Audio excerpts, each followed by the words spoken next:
are we making the classroom competitive, creative, collaborative? First, we need to make sure that teachers are respected.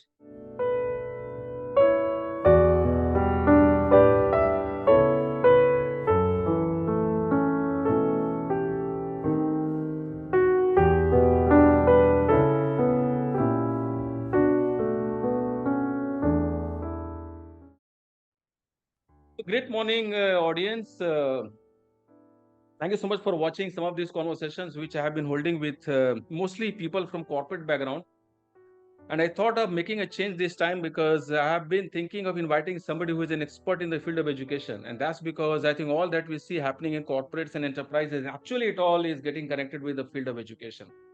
Because I think, people say that, today's youth is the future of tomorrow and kind of stuff. But I think it's all about saying, I think hardly it's all about doing something. And today I thought of inviting Dr. Deepali Misra. She has been in the field of education over last, I think, close to 2 decades. I think for those who are not aware of the kind of deep work which she has done, let me share with all of you that she has been associated with Tata Sons while working with Tata Business Excellence Group, while she was managing an initiative called Tata Education Excellence Program, TEEP. And later on, this program, the essence of this program was also, I think, inbuilt or implemented in close to 60 schools in and around Jamshedpur, private as well as rural schools. And I also would like to share with all of you that ma'am has been an educator to many educators actually. So she has also conducted sessions and trained some 2,500 principals, educators, and teachers. So I think when it comes to education, ma'am, there are different views. Many people believe that education is all about studying for 1 or 2 or 4 years in some educational institution and then getting the degree and certificate. And even I used to believe in that till I had a realization that education is a mindset, and once you have this mindset, you can learn from people, you can learn from books, you can learn from situations, you can learn from, I think, everything which is happening around us. I think it's all about developing this mindset of being a learner, and of course, it's also about putting some systems and processes in place. I know that many of us have been seeing some of our family members, some children, and some of our family members still going to schools and colleges. And still, I think we have been looking for some system or some process or some book or something which can actually be shared with most of the schools which we see around, which we can share with principals and teachers and other people, so that the quality and the standard of education actually goes up. And I'm so happy to share with all of you that there is a book which ma'am has recently come up with, managing excellence in school education. And in case you happen to be a person who is not happy with the quality of education which is being kind of given to your family members, I think it's high time that we get a copy of this book and then gift it to the principal of the school. So, ma'am, I think I'll take a pause here. First of all, congratulations. It's a hearty congratulations to you for having this book see, and for making this book see the light of the day, because I know that there are many people who have been thinking of writing a book, but finally things do not come. So congratulations. And ma'am, how does it feel for you to be an author of a book which I think is very is the need of the hour, and is something which is going to help people spread some more shine around. So how does it feel, the initial feeling about this book which has come up on Amazon? I feel extremely uh, happy, excited that finally I was able to get across a book which is the need of the hour. Yeah, More importantly, the book is meant for sharing the learnings which I've had and which the schools have used to absolutely. improve upon their school holistically. Sharing the concepts was the purpose of writing this book. Yeah. And if any school is able to make use of the concepts, learn and apply these concepts in their own schools, that will be the Hmm. best gift I would ever have got. Yeah. No, I think I can see that. I think this is the concepts which are there in the book have already been implemented in many tens of schools. I think close to 50 plus schools. And I think all these schools have somewhere been connected with the working of Tata Group. And I'm pretty sure that if we are able to spread some of these key lessons across other states, because I could see that you also have recently delivered a talk in front of all the administration staff from the Ministry of Education, state of Jharkhand. I think we would like to see you giving such talks in other states as well. So, would you like to share a bit about the experience while you handed over a copy of the book to the secretary in the Ministry of Education in Jharkhand? How exactly was the meeting? How was the feeling? Uh, First of all, let me say I was very impressed with the way the entire session was organized. Yeah. Uh, to the minute, things were moving smoothly to the minute. And therefore, Yeah. I was ready for a session. I was given about 45 minutes time, and we stuck to the time. And the principal secretary the secretary education was very, very attentive. He listened and he was very keen that we should do something in the space of education for the schools, government schools in Jharkhand. So Yeah. the I have the experience and the wherewithal to manage that kind of training and support. So I look forward to more such people coming forward with me, and so that we can work together in the space of education in the government schools of Jharkhand. So even the administrative officers of the education department of Jharkhand were very keen to know more about it. They questioned me, and some of them have contacted me that how we can take this forward. So I'm Wow, happy this is about the awesome. entire experience that I had while delivering my session at No, this Jharkhand. is great. I always share with people that I think the best way to gain real deep insight is just to follow three steps. One is to ask, second is to ask the right person, and third is to keep on asking till we get the answer. And I'm pretty sure that the audience knows by now that we are asking the right person, we are talking to the right person when it comes to the field of education. Ma'am, when we look at the education that we are imparting today, the current state of education in the country as well as outside the country, which are those things which you think are going well? And would you like to talk a bit about some of the changes which this book also is talking about, which if we take care of, things will get better? Okay. So let me begin by saying that the schools which follow the boards, whichever Yeah, board, state board. So things the administrative aspect of the schools are, I think, going very well. Schools are becoming conscious of the fact that they need to take care of the education of the children, and the need of the hour is slightly different. So they're making an effort, but yeah, the effort uh, in the right direction has to be made. So yeah, I believe yeah, that yeah, the entire time that I spent in education, about more than 20 years as a lecturer and teacher, and subsequently as a trainer and promoter of the management program for Tata Steel.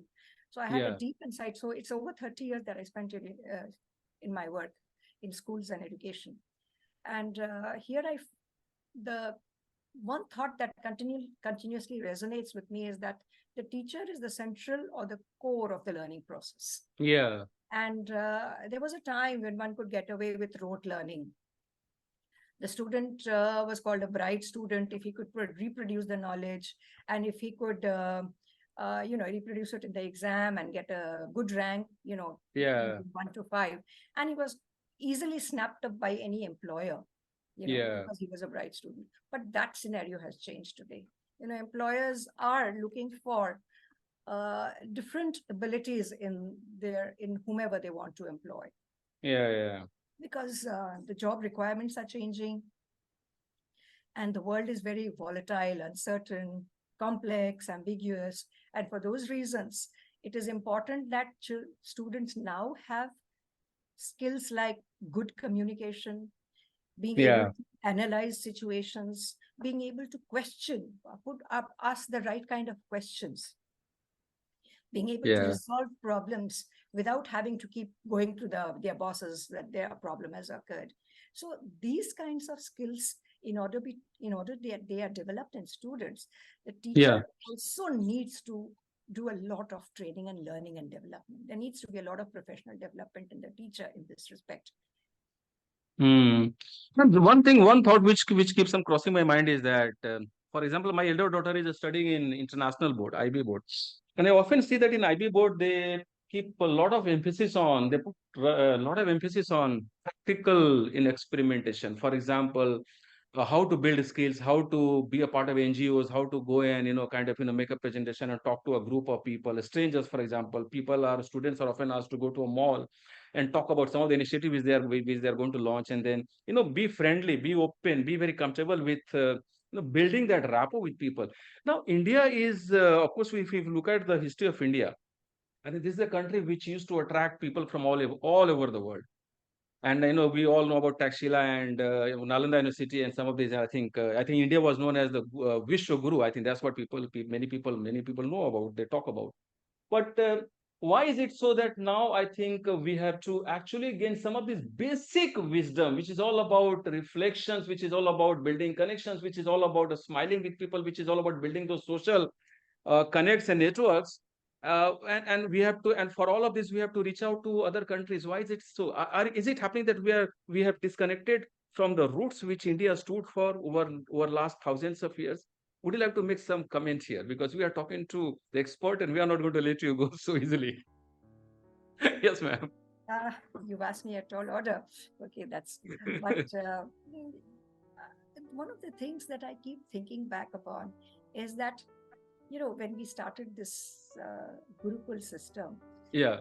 that was the kind of learning, what you're talking about where your daughter's learning, that experiential learning. Mm-hmm, Okay.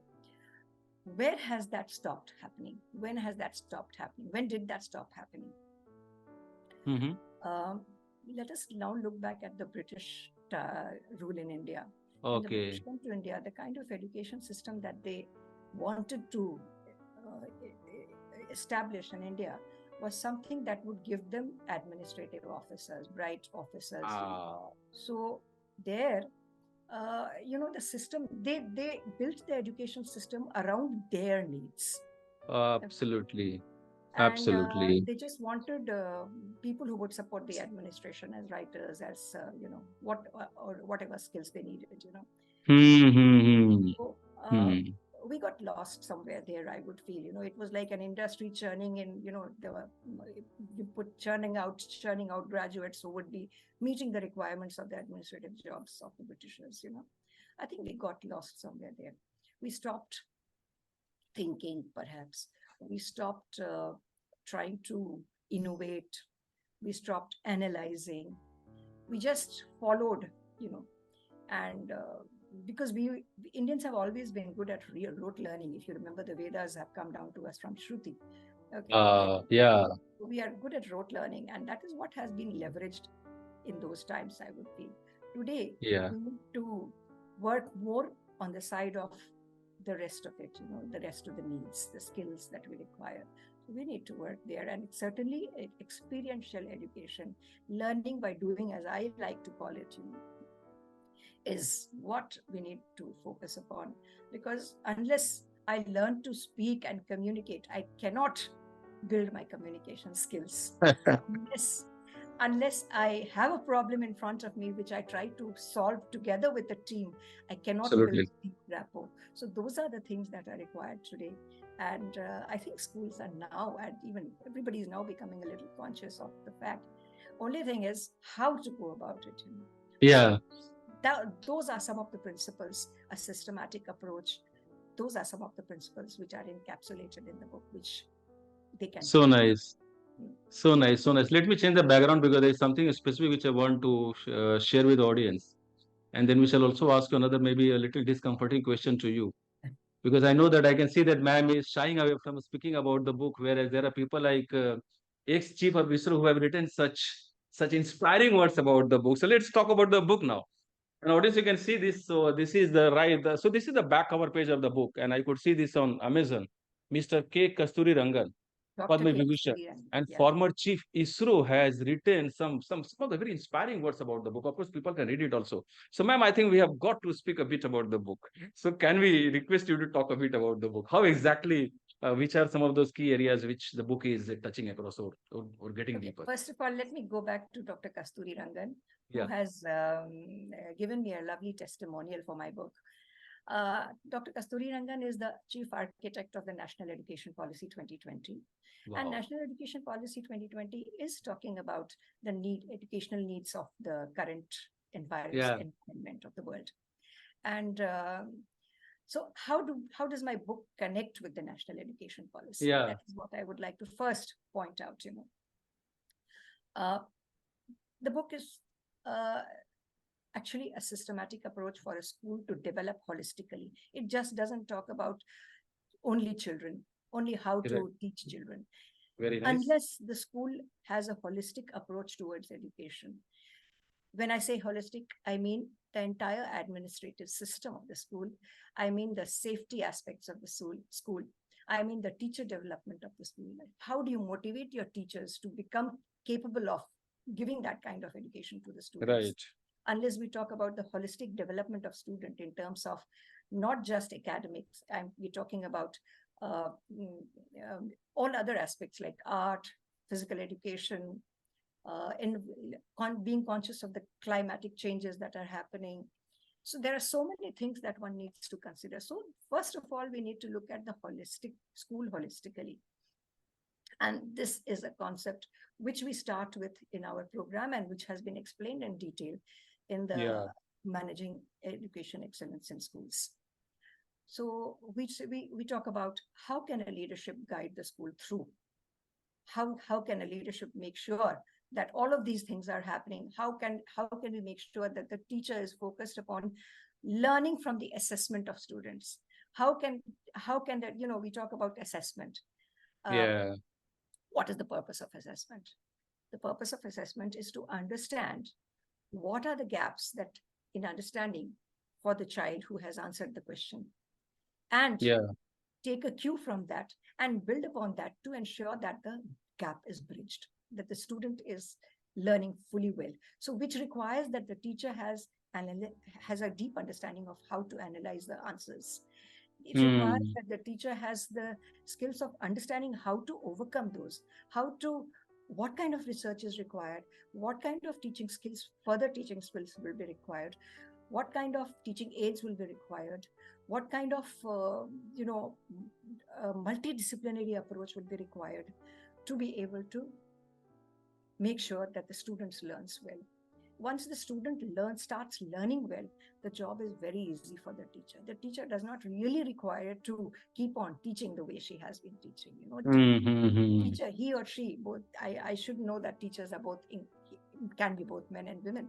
So the teacher can become equally passionate and enjoy the teaching experience throughout. You spoke about the idea of holistic education. So when we look around, we see many people who are highly educated, but still they lack in civic sense. You see cases of road rage happening because, people keep on coming across a lot which is happening around us. And at the same time, you also see people who have not got a very high degree of formal education. Still, these people are some of the wisest and richest people. Anil Agrawal, Vedanta Group. And there are a lot of examples which people are talking about, right? Without having a formal college education, they have built something which is like huge. So I think holistic education is something which is very important. And I think audience is something which you are talking is very important, is very much connected with the way we are living, with the future in which our children are going to prosper or live, right? It's all about, living in a society which is all about helping others, supporting others, in getting education, helping others in getting, better education spread across the world. So I'm sure, ma'am, that I think you should be ready for traveling across the country, because I think there is a need for you to travel across places and talk. I think talk to more and more people, because I think if there is one book which has got to be shared with as many schools as possible, I think this has got to be this book.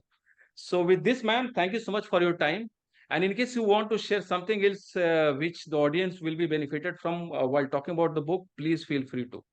It's such a pleasure to have you on this quick, short interaction. So I just like to leave the audience with a thought regarding what is a good school education.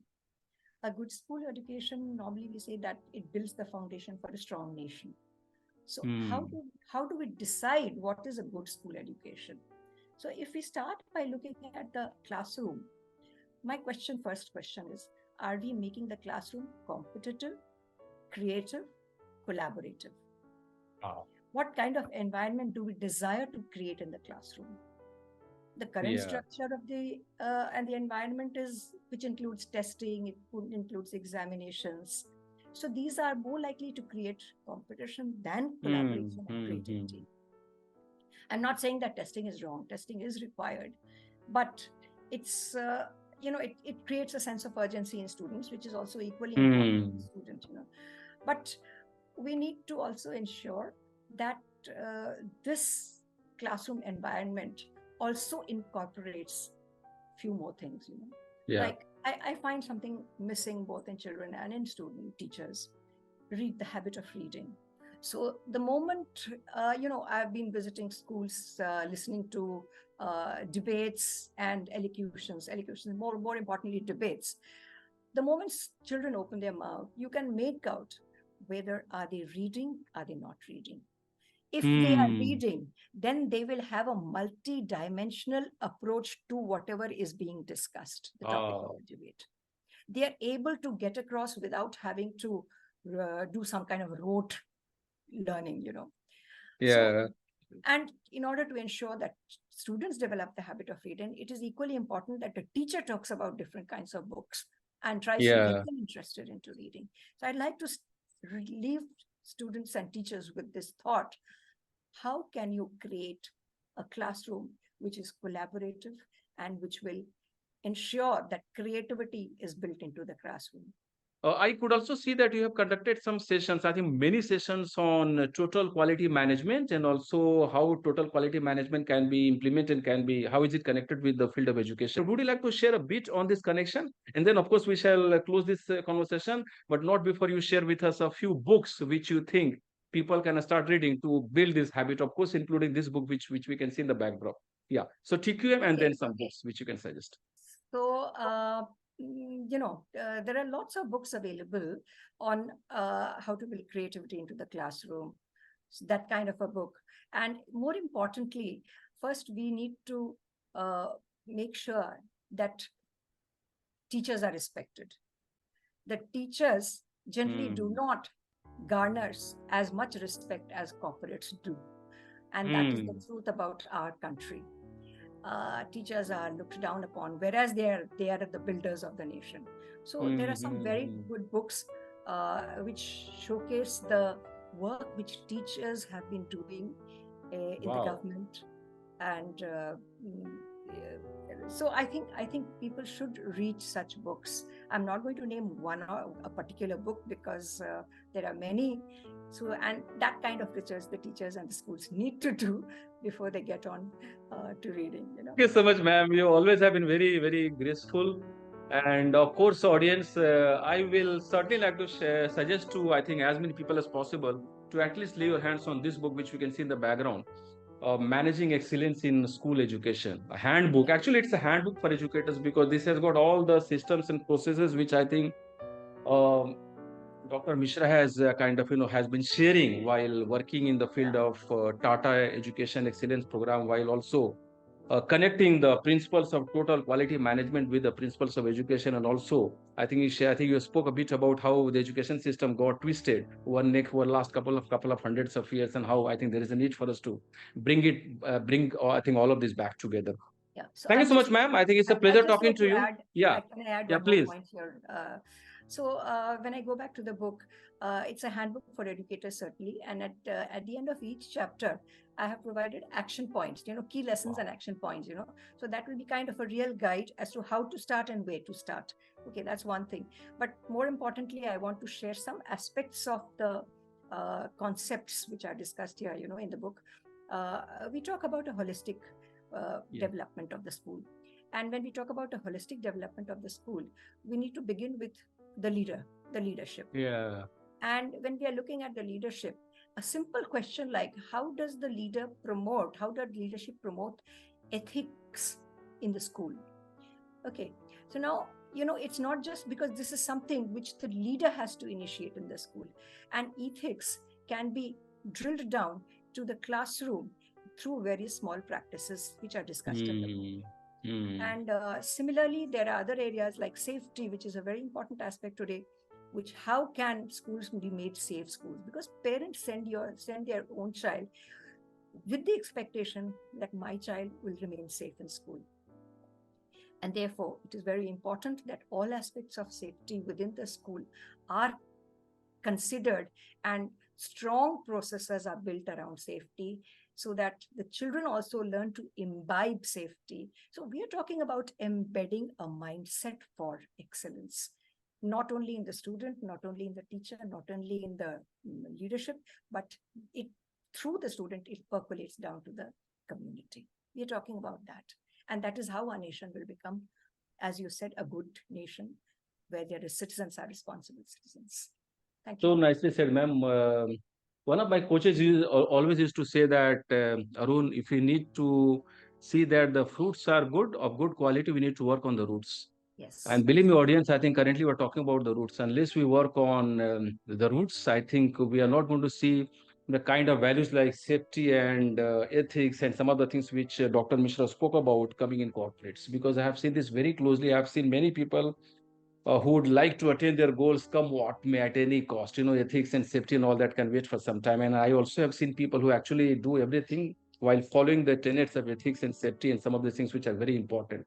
It's going to take a few years, it's going to take a few decades, but it's important for us to start taking actions now, or else there will never be this improvement in the overall sense of well-being, which people have been working every day, every night. We are talking about the field of corporate wellness, and I think it's all going to happen once we start working on the roots. And thank you so much, ma'am, for having taken all the efforts for this book to come out. Of course, I'm going to take a few copies and gift one copy to each of the principals of some of the schools which are surrounding our place in Pune. Thank you so much, ma'am. All the best wishes. And of course, I think whenever you come to Pune and some of these places, we shall be happy to let you talk to some of the groups. Thanks, audience, for watching it. Thanks. Thank you, Arun. Thank you so much.